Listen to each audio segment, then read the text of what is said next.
Hello, friends. It's late Thursday night, early Friday morning, and I wanted to share maybe a thought from the Torah on this week's Parsha about where we're all at right now. There was a piece in an online scientific journal called Current Biology, and it discusses the scientific conundrum of social distancing.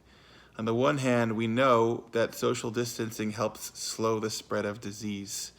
We've seen that, and not just nowadays, but in decades and centuries past. On the other hand, history and neuroscience shows that in times of crisis, people do best when they have social interaction to support them. That's one of the reasons we have the mitzvah of Bikur Cholim, of visiting the sick. And Jewish mysticism teaches that when you visit somebody who's sick, you take away a 60th of their illness. So when you take social interaction away from people, they have a more difficult time managing, and that's the unfortunate reality. But what's different about the COVID crisis from crises in the past is that now we have technology to communicate and have social interactions without physically interacting with others. And with that, there's this ironic twist of fate. Because before COVID, we used to say about the people who were addicted to Facebook and other social media, rather than interpersonal interactions, we used to say they were the antisocial ones. And now with technology and social media as the primary form of social interactions, we say the people who are on Facebook all day, they are the social ones. And I don't know about the non-social people. I guess they power down. And thinking about where we've come from and where we're headed, we find a verse in our Parsha this Shabbos, where Hashem tells Bnei Yisrael not to follow the ways of the other nations. And here's what the Pasuk says: K'masei eretz Mitzrayim asher yeshavtem ba lo ta'asu, u'k'masei eretz Canaan asher ani mevii etchem shama lo ta'asu, u'bechukotehem lo telechu. Let me translate that. Don't follow the ways of Egypt, where you once dwelt. And don't follow the ways of Canaan, where you are headed towards. Why does the Torah put it this way? The Torah could simply have said, hey, Bnei Yisrael, don't be like Egypt.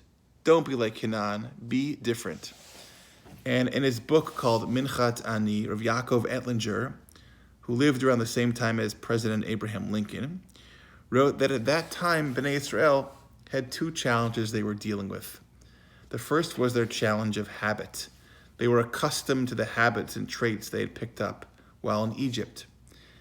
The second challenge they had was what he called changing times. When they entered the promised land, there'd be a new reality. They would discover new things they hadn't seen before and would want to incorporate into their lives. The Torah separates Mitzrayim and Canaan because both types of challenges needed to be addressed: our old way of life and our new way of life. I know there's so much speculation about what tomorrow will look like. What will the new normal be? When will things open? How will things open? Which aspects will go back to normal? Which will undergo vast change? Especially when it comes to interacting with one another. Will face-to-face meetings be permanently replaced by Zoom meetings? Will other types of social events happen online?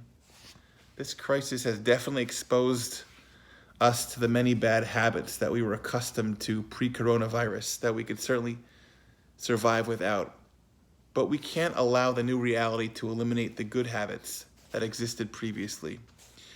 And as we find ourselves settled, or maybe more appropriately unsettled, into this new reality, let's bring our best habits forward to the table and continue to find new ways to be there for ourselves, for our friends and family, and for our community. Please know how much I miss you all, and have a wonderful Shabbos.